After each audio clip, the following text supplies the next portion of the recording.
Planning a fishing trip shouldn't feel like a full-time job. With fishingbooker.com, you can find and book the perfect fishing trip within minutes. Fishingbooker.com connects you with trusted fishing captains around the world. Booking is fast, easy, and secure, with access to verified customer reviews, loyalty rewards, and around-the-clock customer support. Everything you need to book with confidence is in one place. So head to fishingbooker.com and start planning your next fishing adventure today. This episode is brought to you by Boat Trader, America's largest boating marketplace. Whether you're buying, selling, or upgrading, the Boat Trader app makes it easy. With the biggest selection of new and used boats from dealers and private sellers. Browse, compare, and even apply for financing. All in one place. Download the Boat Trader app and start your search today.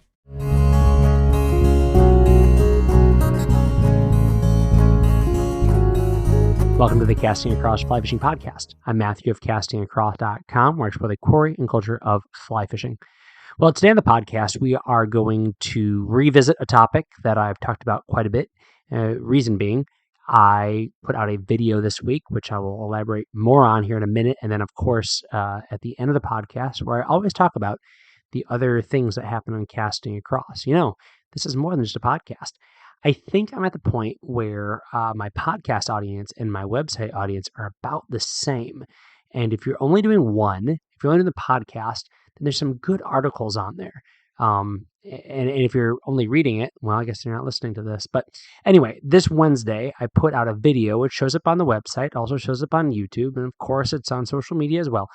And I talked about fly fishing minimalism. And so what I did was I went through my minimalist fly fishing pack, showing the things that I carry, and there's not a lot. So about a year ago, I did a podcast on this idea, but I think this is one of those issues that I kind of revisit time and time again because I change, my priorities change. So right now, in the pack that I brought on vacation, still on vacation, come home tomorrow, I brought flies, I brought forceps, I brought tippet, I bought a leader wallet, I bought floating. That was it. I didn't bring weight, didn't bring strike indicators. It's just things that I can do in another way. I have weighted nymphs, and I know where I'm going to be fishing, whether it be a high mountain stream or a spring creek, that I will be able to do what I want to do 95% of the time with a weighted nymph. I don't need to bring weight. I don't need to bring a strike indicator because I'll be tight line nymphing more often than not. And if I really, really want to use a strike indicator, I'll just put on one of the biggest dry flies I have. I'll put on a stimulator or a humpy, and I'll be able to effectively do what I want to do. Not a lot more tools. I mean, I don't even need nippers. I use my forceps. Just one less thing to carry, one less thing to throw in the back of the car. But the thing that I wanted to talk about more is kind of the why. Why approach fly fishing with a minimalist perspective? And something I mentioned in the video is, it's called Tenkara. Well, I'm fine with it. I'm not anti-Tenkara, and I'm not like a Tenkara apologist. I would say that I'm kind of neutral to it. I do like how it does, from an equipment standpoint, kind of facilitate a minimalistic approach. You don't need a reel. You don't need fly line. There's a Tenkara line, of course. And then from a philosophy, it's all about being minimalistic. Now, I've never fished using Tenkara flies and using Tenkara techniques, at least intentionally. But I think that's a great thing that for, the last 20 to 15 years has kind of circled in Western fly fishing is just Tenkara and how that has had a little bit of an impact on thinking minimalistically. But within Western fly fishing, we have a number of reasons why we can do this. And one of them is because you don't need to buy as much stuff. You don't need to have as many things at home. And I think that's a really, really great way to think about this, especially because, and as I've talked about recently, there is this great misconception in fly fishing that it requires a lot of stuff and a lot of expenses. Now, you can do that. You can go and spend all sorts of money. You can buy one of everything in the fly shop. You can, the Bass Pro still sends out a physical catalog. You can go through there and buy a little bit of everything, but you don't need to. And so if financially you either have to or want to, be very deliberate in what you buy, then you can take a minimalist approach to fly fishing. And I think that's great.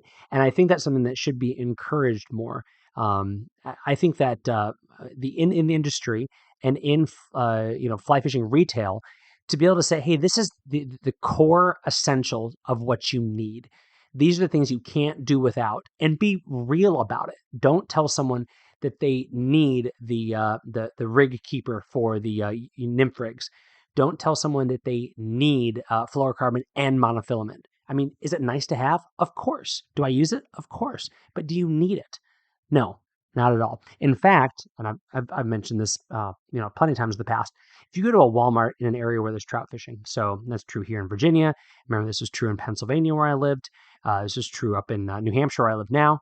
If you go to a Walmart, you go to the fishing section and you go to the little 3-foot wide fly fishing section, everything that they have there is everything that you need to fly fish. There's nothing else that you need. If you can get some, floatant flies, leader, rod, reel, line, you're good to go. Are there other things that are nice? Yes. But to have the mentality that the nice is necessary is not the right way to go about it. And so I think that's a helpful way to take a minimalistic approach. So on this trip, I was helping one of my nephews and then one of my sons fly fish and showing them the ropes. And I think it was just an encouragement to them. We went to Cabela's, is the closest thing that we have here to a fly shop. And I walked around saying, this stuff is nice, but it just, you don't need it. Let's go look at my pack. And they know that I, as uncle and as dad, have anything and everything I could need for fly fishing. But to see that for these couple of trips that we've taken on this vacation to go fly fishing for warm water fish, all you need is a very, very small assortment. Then it really is an encouragement to them with their limited income. And that's true for teens. That's true for people who are just want to make different financial choices and people who have to make different financial choices. So that's the first thing. The financial kind of pragmatic reason why you wouldn't want to have a bunch of stuff and take a minimalistic approach. But here's really why I prefer it, are these two, okay? Not that I'm, rolling in dough. I've just been accumulating fly fishing stuff for a long time. One is to be able to move quickly. And this is really what I like, because a lot of my fly fishing is no longer in a place where I drive up and fish. Okay. I have to go up to northern New Hampshire. I have to go up to, out to western Massachusetts. I have to really drive a longer distance if I want to just drive up to the riverside, throw my waders, and walk to the water. Most of the fly fishing that I do is hiking to a stream, and that could be up in the mountains. And so I hike because I want to get past where most people fish, or I want to get to where I know that the fishing is a little bit better. Or it's even some of my local rivers where the access isn't great. And so I'm winding 100 yards, but it's 100 yards through thick vegetation and dense underbrush, over old stone walls, around bridge abutments, things like that. And I don't carry my biggest packs with me. It's just not convenient, not comfortable, and ultimately not necessary. So you can move much easier for a long distance if you have less, if that stuff is close to your body. It absolutely drives me crazy, and this may be a me problem, but this may resonate with you also. When I'm walking and I've got stuff jangling all over, if I have my nippers hanging on my left side, my forceps hanging on the right side, if I have a floating bottle dangling dead center, if I've got a couple other tools and gadgets all over the place, this is why I switched from vests. Actually, quick caveat, Orvis made a vest. Oh boy, this is probably almost 20 years ago now. And it had a little kind of garage for your dangly things. So like my nippers, my floatant, some other stuff. And it was like this little fold over, zip up flap that kept all that stuff close to your chest. And I thought that was fantastic. It's a great vest. I still have it today.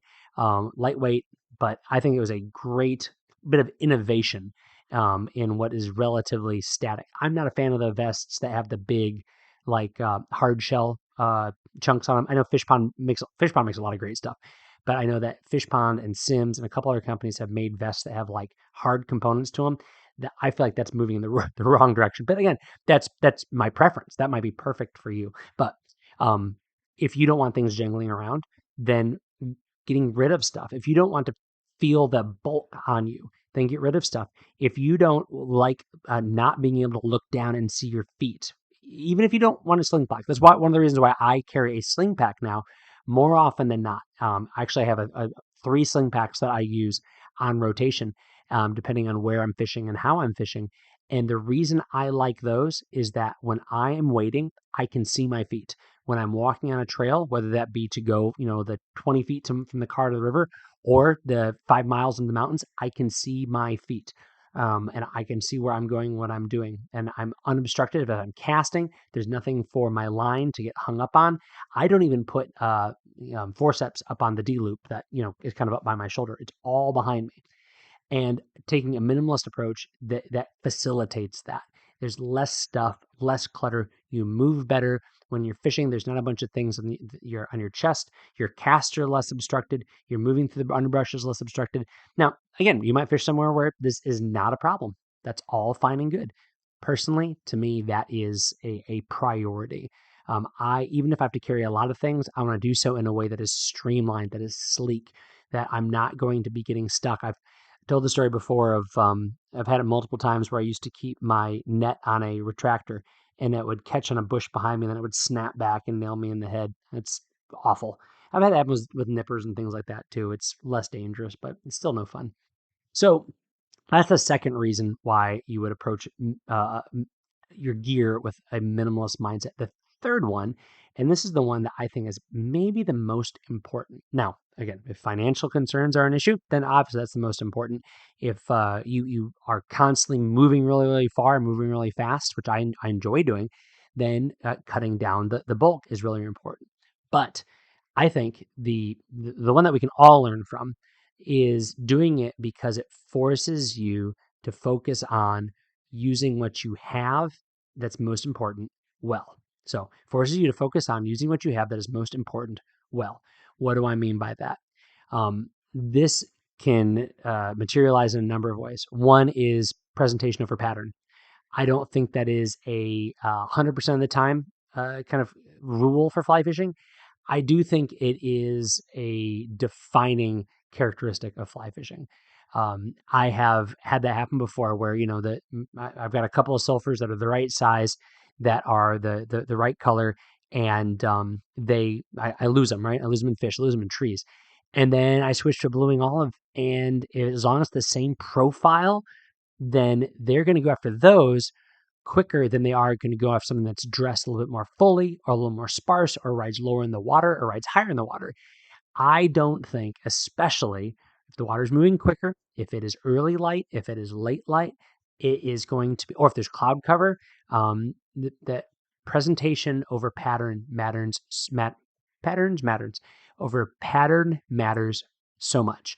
And so what this does is, instead of spending so much time tying knots, so much time rifling through your fly boxes, spending so much time trying to find which fly box that particular pattern is that you think might work, then slow down and try to make a better presentation. Adjust the weight on your nymph rig. Adjust the layout where you have your weights, where you have your nymphs. Adjust the length of leader and the length of tippet. All of those things play a much greater role in putting flies in front of fish in an attractive way than getting the precise pattern. I mean, honestly, like, think about it. Is it that fish has been waiting for a copper john all day? Or is it that there's a fly with a sleek profile that is bouncing along the bottom? That's what it wants. I'm very confident that's the case.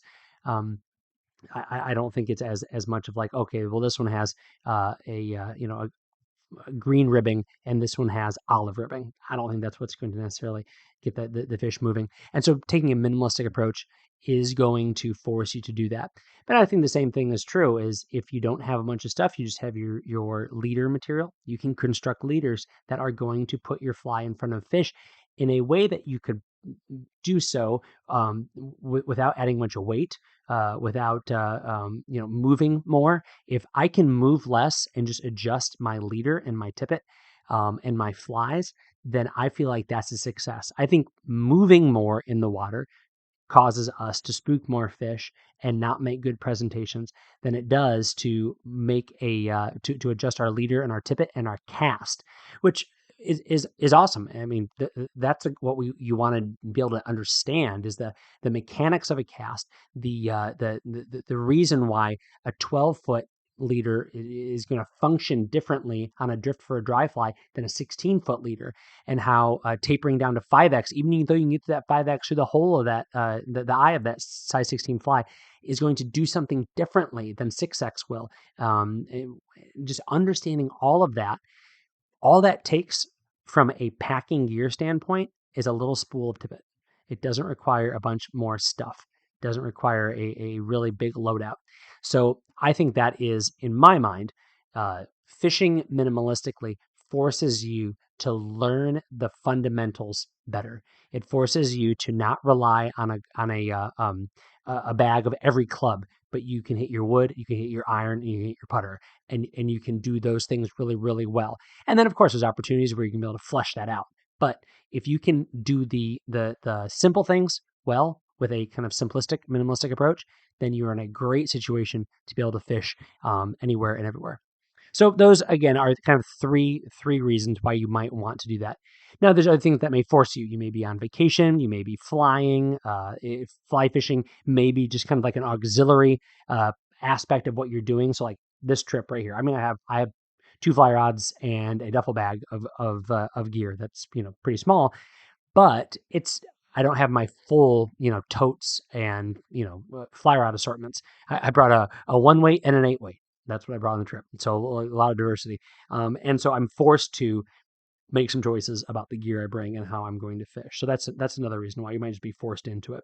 Or you could live in an apartment, and there it's not even what you pack; it's what you can physically keep in there. You might have all the money in the world, you might have all the opportunities in the world, but you just can't do it, and you don't want to leave that stuff in the back of your car all the time. So we could talk about that kind of ad nauseum, but I think that those are a few things to think about. First and foremost, if you have financial constraints.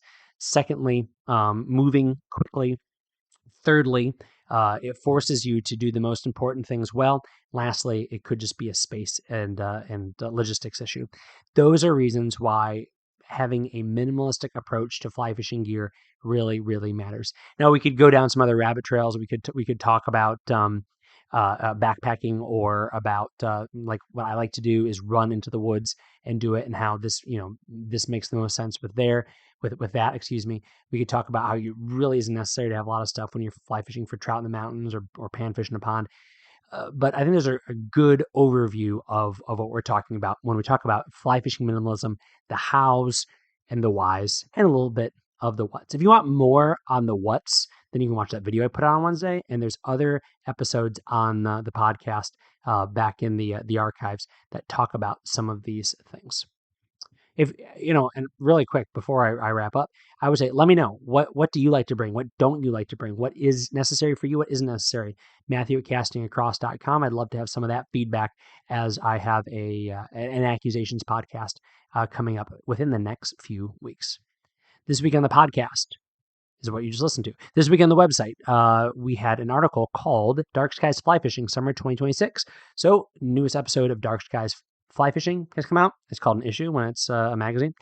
And this has some fantastic stuff in it. There's great things about Pennsylvania, Maryland, Virginia, New York, and then Wisconsin. And that article was provided by yours truly, as well as a review of a really good book that is a guidebook for hard to fish waters. It's not about a particular part of the country. It's about everywhere that get a lot of other angling pressure. So definitely check out those articles. If you have yet to subscribe to Dark Skies Fly Fishing, I would encourage you to do so. It's a great little periodical.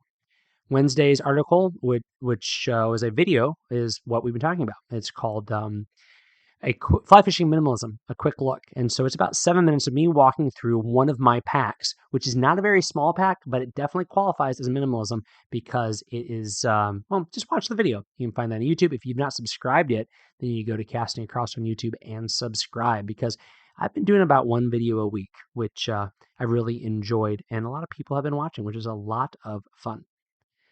This week's recommendation on the podcast is sunscreen. It is sunscreen.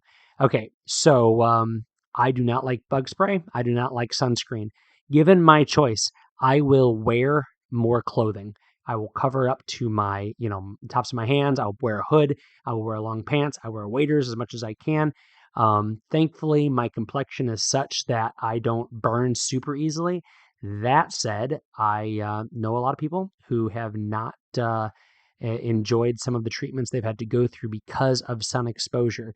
And if you fly fish a lot, if you work in the yard a lot, if you do things outside a lot, then you probably should be protecting yourself. Bare minimum, your face, your nose, things like that.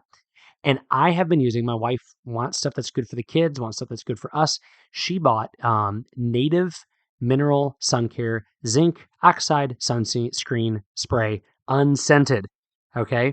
So this is from the brand Native, and you can find them like at Target and Walmart and places like that, probably your local grocery store.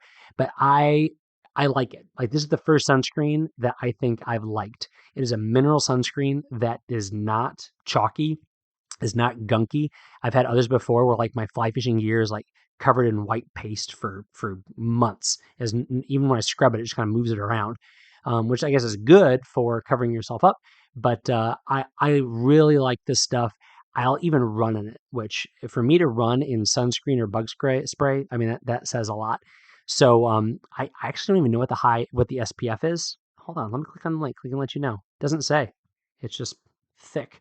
But I think it's really good. So I'll put a link to Native Mineral Sunscreen. This is the unscented kind. If you want to smell like pear and coconut as you go fly fishing, then I think that's an option for you. But that's not what I'm going to do. But you can find that link over at this podcast show notes at castingacross.com. Thanks for listening to the Casting Across Fly Fishing Podcast. Please subscribe to your favorite podcast app, rate the podcasts on Apple Podcasts and on Spotify. Then head to castingacross.com for 3 posts a week on the people, places, and things that go into the pursuit of fish.